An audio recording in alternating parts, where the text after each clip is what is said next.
Tapi sebelum lanjut, jangan lupa subscribe, like, share, dan lonceng notifikasinya untuk mendukung channel ini agar turut menyiarkan syiar Islam.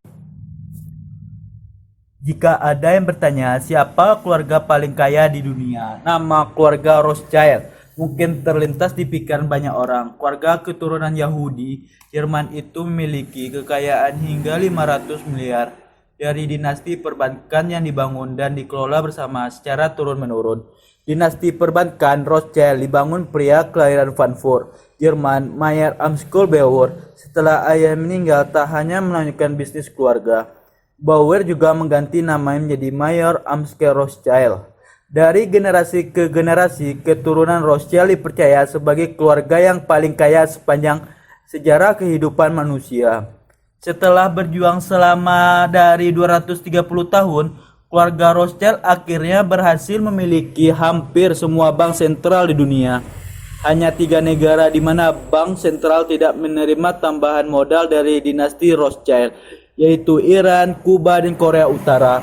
Maklum, semasa hidupnya, Rothschild berjanji akan menerbitkan dan mengendalikan uang di seluruh negara.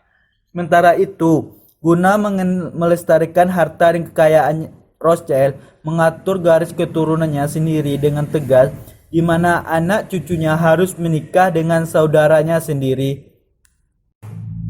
Bagaimana kisah Rothschild membangun kerajaan perbankannya hampir di seluruh dunia? Siapakah pendiri dinasti perbankan Rothschild? Adalah Mayer Amschel Bauer, pendiri dinasti perbankan Rothschild yang lahir pada 1743 di Frankfurt, Jerman. Ayahnya Amschel Moses bekerja sebagai penukar uang dan pedagang kain sutra.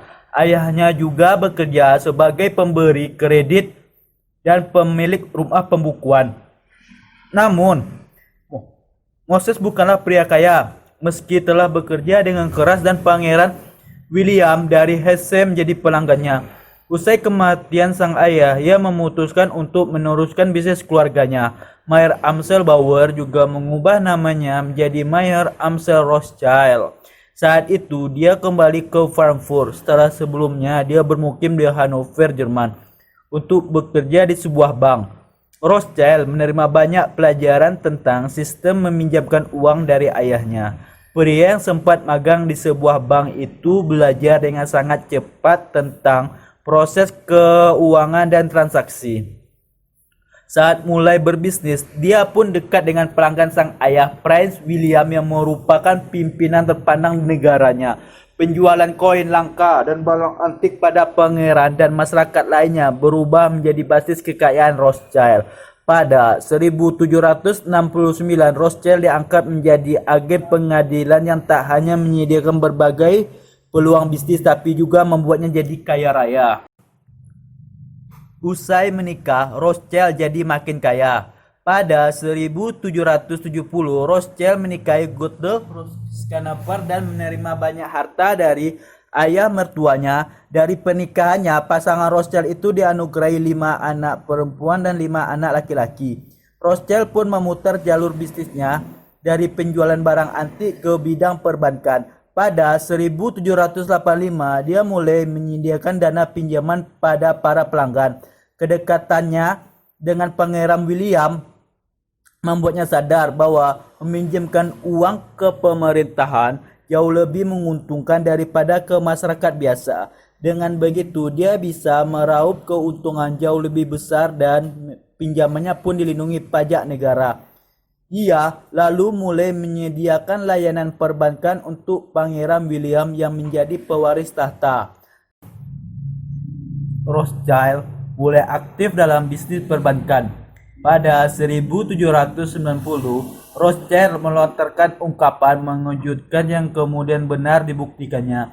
Rothschild mengatakan dirinya akan mengendalikan perputaran uang di seluruh negara. Hanya saya yang bisa menerbitkan dan mengendalikan uang di suatu negara, dan saya tidak peduli siapa yang akan menulis hukumnya. Terbukti, 1 tahun setelahnya Rothschild berhasil mengendalikan perputaran uang di Amerika Serikat melalui wakil dari Kabinet Washington, Alexander Hamilton. Saat itu, AS mendirikan bank sentral bernama First Bank of the United States. Bank tersebut akan dimiliki keluarga Rothschild selama 20 tahun sebagai penanam modal di bank tersebut. Pada tahun 1811, hak Rothschild atas kepemilikan bank tersebut habis. Anaknya pun meneruskan perjuangan sang ayah untuk mengakuisisi bank tersebut dan berhasil dengan didirikannya Second of Bank of the United States. Allahu alam bisawab.